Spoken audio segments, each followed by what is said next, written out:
The attic smelled of time, an unmistakable blend of dust, aged wood, and the faint, lingering scent of mothballs.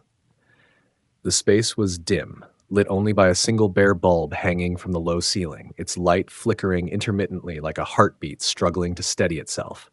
Shadows danced in the corners where cobwebs clung to beams and forgotten furniture stood like silent sentinels guarding memories long past. Clara brushed her hands down the legs of her jeans, leaving faint streaks of gray dust. She sighed, surveying the mess of boxes and trunks she had been sorting through since morning. Each one held remnants of her grandmother's life, a life Clara thought she knew but was beginning to realize she only understood in fragments. This house, untouched since her grandmother's passing 6 months ago, felt like a time capsule. It was both a sanctuary of love and an unspoken challenge to confront a past she hadn't been ready to face. The attic was cluttered with the detritus of decades. Old photo albums, their leather spines cracked and worn, rested precariously atop stacks of yellowed books. A box of faded Christmas ornaments sat open, its contents shimmering faintly beneath the dust. An antique mirror leaned against the wall, its surface dulled to an opaque silver. Clara caught her reflection in it, blurred, ghost-like, and quickly turned away, unnerved by how out of place she felt here. But something in the room called to her. In the far corner, almost hidden beneath a moth-eaten quilt, was a trunk. Unlike the other items, which were haphazardly piled and forgotten, the trunk seemed deliberately placed, as though waiting to be discovered. It was larger than anything else in the attic, its wooden frame weathered with deep scars from time and travel. Brass latches, once polished to a gleam, were now dulled and tinged with green rust. The initials M.A. were faintly carved into the wood, barely visible under layers of grime. Clara's breath caught as she stared at it. There was a weight to the trunk, not just in its size, but in the way it seemed to hold the room's attention. It wasn't just an object, it was a presence. Her heart beat faster, and she felt an inexplicable pull toward it, as if the trunk had been waiting for her all along. Something about it felt deeply personal, though she couldn't yet explain why. She knelt down, brushing away the dust and cobwebs from its surface. The latch was cold under her fingertips, and the faint etchings of her grandmother's initials sent a shiver through her. Clara had spent her entire life believing she understood her grandmother, but in this moment she realized there were stories hidden in the shadows, stories she was only just beginning to uncover. With a deep breath, she leaned closer, her fingers brushing the lock, and whispered to herself, "What were you hiding, Grandma?" Clara wiped her palms on her jeans, her hands trembling slightly as she crouched before the trunk. The heavy object now sat in the center of the attic, bathed in the dim, flickering light from above. It looked more imposing out in the open, its aged wooden panels seeming to hold the weight of decades. Clara's eyes locked onto the faintly carved initials, M.A., etched into the lid, her grandmother's initials. The realization sent a ripple of unease through her. How had she never seen this before?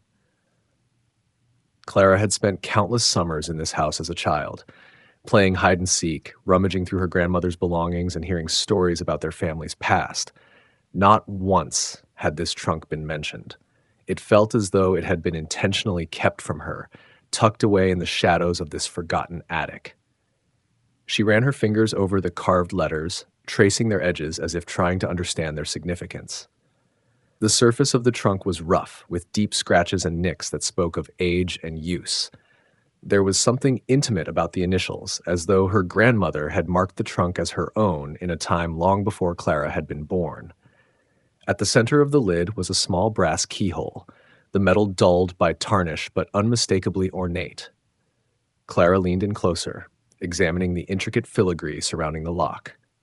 It was a design she had never seen before, deliberate and intricate, almost like a signature in itself. Her pulse quickened as she scanned the attic, searching for anything that could open it. Something glinted faintly in the corner near an old, rusted nail hammered into the wall. She hurried over and found a key hanging there, a key that seemed too perfect to be a coincidence. It was small and delicate, with an intricate design that mirrored the lock on the trunk. Clara's breath hitched as she held the key in her palm. Its weight felt heavier than it should have, as if it carried the burden of whatever secrets her grandmother had locked away. She knelt before the trunk again, the key trembling slightly in her grasp. Her mind raced with possibilities. What could be inside? Family heirlooms? A forgotten collection of keepsakes? Or something else entirely? Something her grandmother had chosen to hide, perhaps for a reason no one had ever dared to question? She slid the key into the lock, the metal groaning softly as it fit perfectly into place.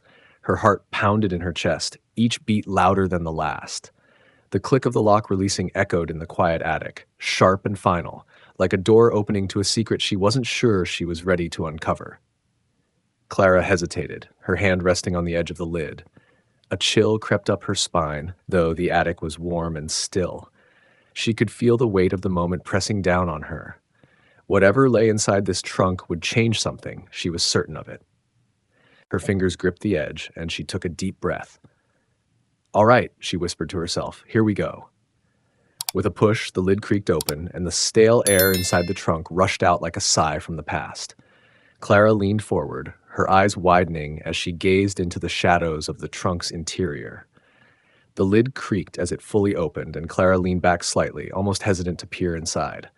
A faint, musty smell escaped the trunk, a mix of aged paper, dried flowers, and something faintly metallic. The air seemed to hum with the weight of time, and Clara couldn't shake the feeling that she was trespassing into a deeply personal corner of her grandmother's life. Inside, everything was arranged with meticulous care. On top lay a stack of letters, yellowed with age, and tied with a pale blue ribbon that had frayed at the edges. Clara carefully picked them up, her fingers grazing the delicate paper, feeling the raised texture of ink that had been written long ago. Beneath the letters was a bundle of black and white photographs, their edges curled with time. Each one captured a moment Clara didn't recognize, faces she couldn't place and places she had never heard of. Her curiosity grew as she uncovered a small wooden box nestled beneath the photographs.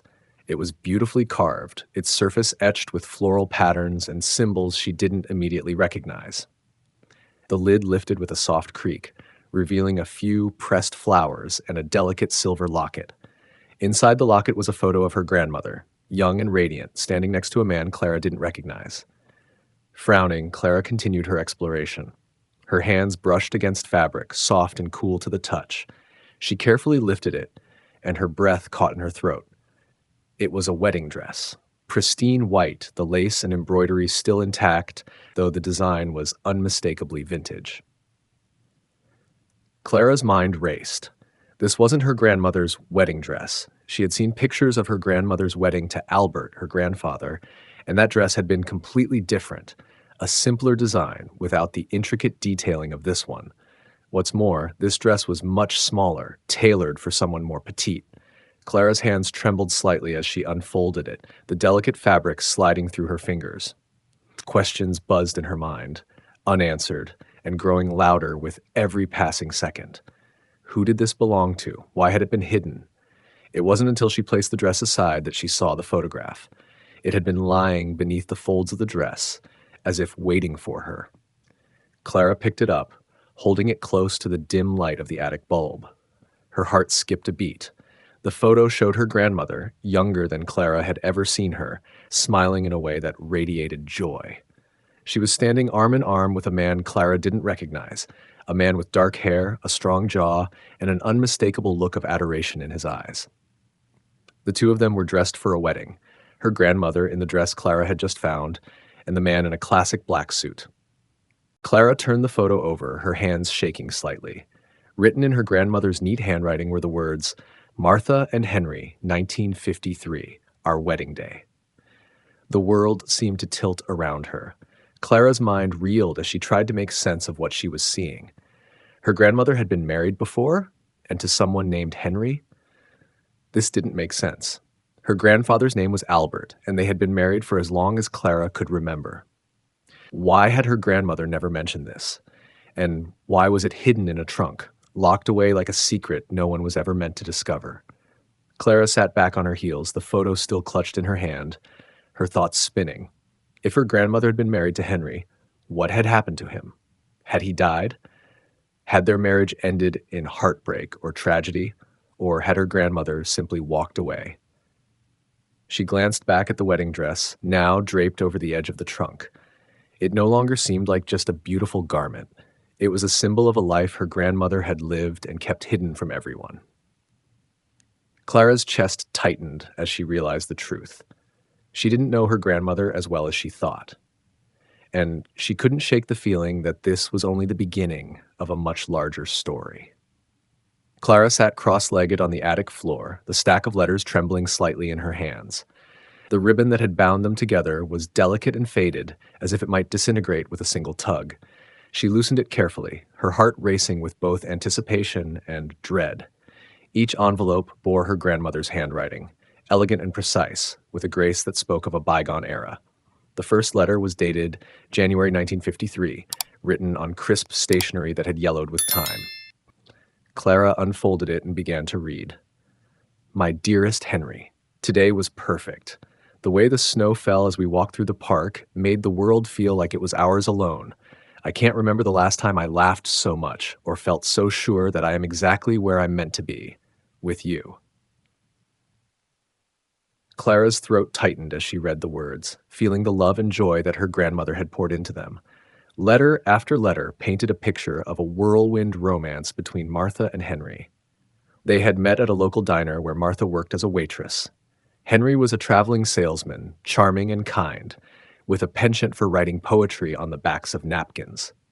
As the months passed, the letters chronicled their deepening relationship. Henry wrote about his dreams of settling down, of buying a house where they could grow old together. Martha's responses were filled with equal parts hope and fear. Hope for the life they could build, and fear that something might take it away. By the spring of 1953, the tone of the letters shifted. They spoke of plans to marry in the fall and move to a small town where Henry had secured a stable job. Martha mentioned the wedding dress she had found, describing it in such detail that Clara could almost see her grandmother standing before a mirror, glowing with excitement. But then the letters stopped being light and filled with love. The last few carried a sense of unease, hints of something left unsaid. Henry expressed concern over Martha's sudden silence during their meetings and her reluctance to finalize their plans, and then came the final letter. It was dated September 3rd, 1953, just weeks before they were supposed to be married. Clara unfolded it with trembling fingers, her heart pounding in her chest. My dearest Henry, I cannot explain, but I must leave.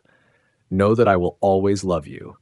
You deserve more than I can give, more than I can ever be. Please don't look for me. I wish you all the happiness in the world. Forever yours, Martha. The handwriting in the letter was shaky, as if her grandmother had been crying as she wrote it. Clara felt a lump form in her throat. The words were final, filled with an aching sadness, and they were a mystery. Why had her grandmother left Henry? What had happened to her between the promise of a new life and the decision to disappear? Clara glanced back at the wedding dress, now neatly folded beside the trunk. It was painfully clear that the dress had never been worn, and that Martha had never walked down the aisle to meet Henry. The letters had ended abruptly, with no explanation of what had come after. Clara couldn't help but wonder, had Henry ever known why Martha had left him? Or had he spent the rest of his life haunted by the same questions Clara was now asking herself? Clara's hands trembled as she placed the letters back in the trunk. Her grandmother had carried this secret with her for decades, never sharing it with anyone. But why?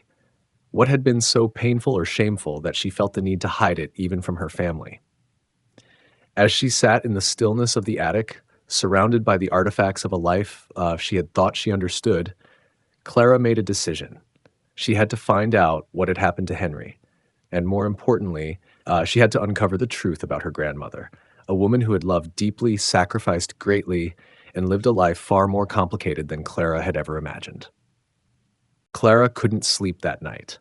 The letters, the photograph, the unworn wedding dress, they played on an endless loop in her mind, each piece begging for answers she didn't have. By morning, her curiosity had hardened into determination. She wasn't just uncovering a mystery, she was uncovering a piece of her grandmother's life, something both significant and deeply personal. Her first stop was the local library. Clara scoured newspaper archives, flipping through microfilm with tired eyes and a racing heart. The name Henry and her grandmother's town appeared together only once in a small, nondescript announcement from October 1953. It stated that Henry Mitchell, age 29, had left the area for an unspecified destination and was not expected to return. There was no mention of a reason for his departure, and certainly no mention of Martha. Clara frowned, leaning back in her chair. The phrasing of the article felt strange, formal, almost evasive. Why had Henry disappeared so suddenly? The timing aligned perfectly with her grandmother's final letter. Could it be that he had left town because of her? The deeper Clara dug, the more questions she unearthed. Henry's trail seemed to vanish after that single mention. There were no follow-up articles, no marriage records, no obituaries.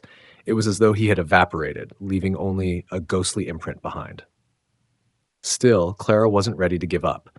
That evening, she sat down with her mother, hoping for some insight. She unfolded the photograph of Martha and Henry and placed it on the kitchen table. Her mother stared at it, her brows furrowing in confusion. "Is that Grandma?" Clara confirmed. "But not Grandpa." Her mother reached for the photograph, her fingers brushing its edges. "I've never seen this before," she said, her voice quiet with disbelief. "Who is he?" His name was Henry. She was supposed to marry him in 1953, but she left him. Clara hesitated before continuing. "I found love letters in the attic. She wrote to him for months, but one day she just ended it. She told him she had to leave, and she never explained why." Her mother sat back in her chair, her expression a mix of shock and sadness. "She never mentioned anyone before your grandfather," she whispered.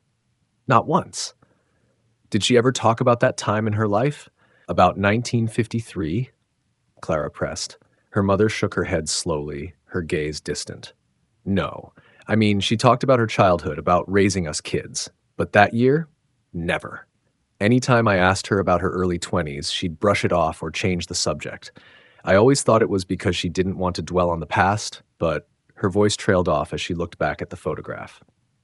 Clara's heart sank. The silence surrounding 1953 now felt more deliberate, more significant. Her grandmother had kept this secret so tightly guarded that even her own daughter had no inkling of it. Then her mother said something that sent a chill down Clara's spine. There was one thing, though. Once, when I was a teenager, I found an old notebook in her closet. It had some scribbles in it, poems, I think. One of them mentioned a name, Henry.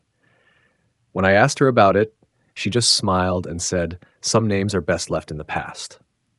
The memory struck Clara like a thunderclap. Her grandmother had buried this story so deeply that she hadn't even left breadcrumbs, just cryptic fragments, half forgotten by those around her. "Do you think Grandpa knew?" Clara asked cautiously. Her mother hesitated, then shook her head. "If he did, he never said a word about it. And you know how he was, quiet, steady. The kind of man who didn't ask questions he didn't want answers to." Clara nodded, her thoughts spinning. If her grandmother had kept Henry a secret from her husband, then the story must have been more painful or more complicated than Clara had imagined. The pieces weren't coming together. Henry's disappearance, her grandmother's abrupt decision to leave him, the silence surrounding 1953, it all felt connected, but the threads were frayed and incomplete.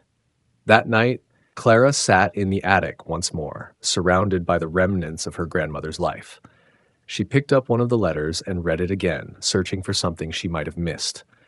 Her gaze drifted to the photograph of Henry and Martha, and she felt a pang of guilt for not knowing this man who had clearly meant so much to her grandmother. As the attic grew darker and the quiet became deafening, Clara made a decision. If her grandmother's silence wouldn't yield answers, maybe Henry's family could. Somewhere, someone must know what happened to him and why her grandmother had walked away from the life they had planned together. Clara's determination brought her back to the attic, the trunk standing like a silent guardian of secrets yet to be uncovered. She knelt before it once more, brushing her fingers over its scarred surface as though it might whisper answers to her.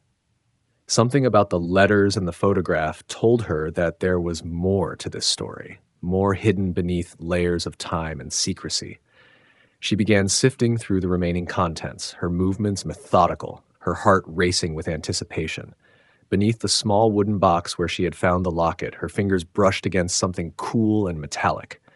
Clara pulled it out carefully. A small tin case, plain and unassuming, its lid dented slightly with age. It felt strangely heavy in her hands, as though it carried not just its contents, but the weight of the past. Inside, resting on a piece of faded velvet, was a single golden ring. Its simplicity was striking, a smooth band that glowed faintly even in the dim attic light. Clara turned it over in her hand, and her breath caught when she saw the engraving on the inside.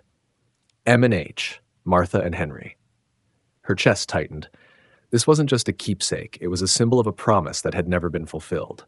The ring had been meant for a life together, a bond that had been broken for reasons Clara still didn't fully understand. She closed her fingers around it, feeling its cool weight against her palm, and made a silent vow she would find Henry's story. Back at her computer, Clara dove into the search with a renewed sense of purpose. She combed through online databases, genealogical records, and even social media, piecing together fragments of information. Days turned into a week, but her persistence paid off. She found a record of a Henry Mitchell who had moved to a small town in another state shortly after 1953. He had lived there quietly for decades, working as a school teacher and later retiring to a modest house near a lake. Clara's fingers hovered over the keyboard as she read the words, "Never married." Her heart ached. Had he been waiting for her grandmother all that time, or had he simply been too heartbroken to move on? She felt a pang of guilt for the years of silence that had stretched between Martha and Henry, a chasm neither had been able to cross. Through further digging, Clara found a contact for a niece of Henry's, a woman named Evelyn who still lived in the town where Henry had settled. Taking a deep breath, Clara reached out, sending an email that carefully explained who she was and what she had found. She included a photograph of the ring and a few of the letters, and hoping they would resonate. To her surprise, Evelyn responded almost immediately. Her reply was warm, filled with curiosity and gratitude. "He spoke of her often," Evelyn wrote. "Even as a child, I remember him telling me about Martha. He called her his forever love. I'd love to hear more about what you found." A few days later, Clara met Evelyn in person, bringing the letters, the photograph, and the ring with her. Evelyn was a kind woman in her 60s with a gentle demeanor that put Clara at ease. As Clara recounted the story of her discovery, Evelyn's eyes welled with tears. "He never stopped loving her," Evelyn said softly, her voice breaking. "He always said that Martha was the brightest light in his life. After she left, he tried to move on, but he couldn't. He kept this notebook where he wrote poems about her. He said she was his muse." Evelyn pulled out a worn leather journal and handed it to Clara. Flipping through its pages, Clara found poem after poem, all dedicated to her grandmother.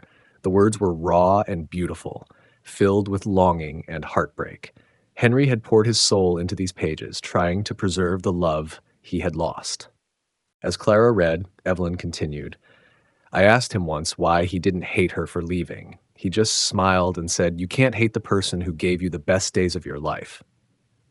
Clara felt tears prick at her eyes.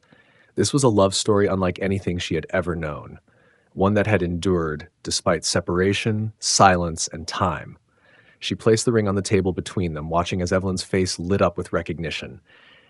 "He would have wanted her to have this," Evelyn said, "but I think it belongs with you now. It's part of your story, too." That evening, Clara returned to her grandmother's house. She sat in the attic once more, the ring in her hand, and let the weight of everything she had learned settle over her. Her grandmother's silence about Henry wasn't just an omission, it was an act of love, perhaps even of protection. Whatever had caused her to leave him had been a decision made with a heavy heart. Clara placed the ring back into the tin case and returned it to the trunk. She didn't need to keep it for herself. It belonged to the memory of Martha and Henry, a love that had defied time even in its absence. As she closed the trunk, she felt a sense of peace she hadn't expected. The story wasn't hers to rewrite or resolve. It had played out long before she was born. But in uncovering it, she had given voice to a chapter of her grandmother's life that had remained silent for too long, and in doing so, Clara felt closer to her grandmother than ever before. Standing in the attic one last time, Clara let her eyes drift over the room that had once felt so overwhelming and full of mystery. Now it seemed smaller, quieter, as though the secrets it had held had finally exhaled, leaving behind only the echoes of what once was. She clutched the golden ring in her hand, feeling its cool, smooth surface against her palm. The initials M and H were a tangible reminder of a love that had endured through time, even as life had forced it apart. Her heart felt heavy, not with sadness, but with a newfound understanding. Her grandmother, the woman who had always been a source of strength and wisdom, had lived a life far more complex than Clara had ever imagined. The trunk had been more than a collection of objects. It had been her way of preserving a story too painful and precious to speak aloud. A story of love, sacrifice, and a decision that had shaped the course of two lives. Clara had thought long and hard about what to do with the contents of the trunk. The letters, the photograph, the ring, they didn't belong to her. They belonged to Henry's memory, to the story he had carried in his heart until the day he died. She reached out to Evelyn again, arranging a meeting to return the items. The day was sunny and crisp, the kind of day that made the world feel full of possibilities. As she handed the letters and the ring to Evelyn, Clara felt a sense of peace. "These should be with you," Clara said, her voice steady. "They're a part of your family's story as much as they are mine. Maybe they'll help you understand him better, the way they've helped me understand her." Evelyn's eyes shimmered with tears as she accepted the bundle. "Thank you," she said softly. "This means more than you know. I'll make sure these are cherished." Back at the house, Clara returned to the attic one last time. The trunk sat open, its once cluttered interior now bare. But even empty, it didn't seem diminished. It had done its job, holding pieces of a life that had waited patiently to be remembered. Clara knelt beside it, running her hand over its weathered wood. It wasn't just a trunk, she murmured to herself. It was her way of holding on to the things she couldn't let go of, but couldn't share either. As Clara stood to leave, she glanced back at the trunk one final time. It felt like a farewell, not just to the object, but to the parts of her grandmother she had uncovered. In the days that followed, Clara found herself thinking of her grandmother with a different kind of reverence. She had always admired her strength and resilience, but now she also saw the woman who had carried pain, made impossible choices, and lived with the echoes of a love that could never be. For the first time, Clara felt like she truly understood her grandmother, not just as a matriarch or a caregiver, but as a woman. She understood the weight of silence, the courage it took to leave a love behind, and the grace it required to carry on. Her grandmother's story wasn't perfect. It was messy, filled with unanswered questions and unspoken truths, but it was also beautiful, a testament to the complexity of love and life. Clara decided to keep the photograph of Martha and Henry. She framed it and placed it on a shelf in her apartment, a quiet reminder of the story she had uncovered. It wasn't just a piece of her grandmother's life. It was a piece of her own legacy, a connection to the past that gave her a deeper appreciation for the present. Whenever Clara looked at the photo, she felt a sense of gratitude. Her grandmother's silence had been a choice, but now that the story had been brought to light, it felt like a gift. It reminded Clara to cherish her own relationships, to embrace the messy, beautiful parts of life, and to never take love for granted. The trunk, now empty, remained in the attic. Clara chose to leave it there, not as a relic of the past, but as a symbol of the stories that shape us. It no longer held secrets, but it would always hold meaning. As Clara left the attic for the last time, she felt lighter, as though she too had set something free.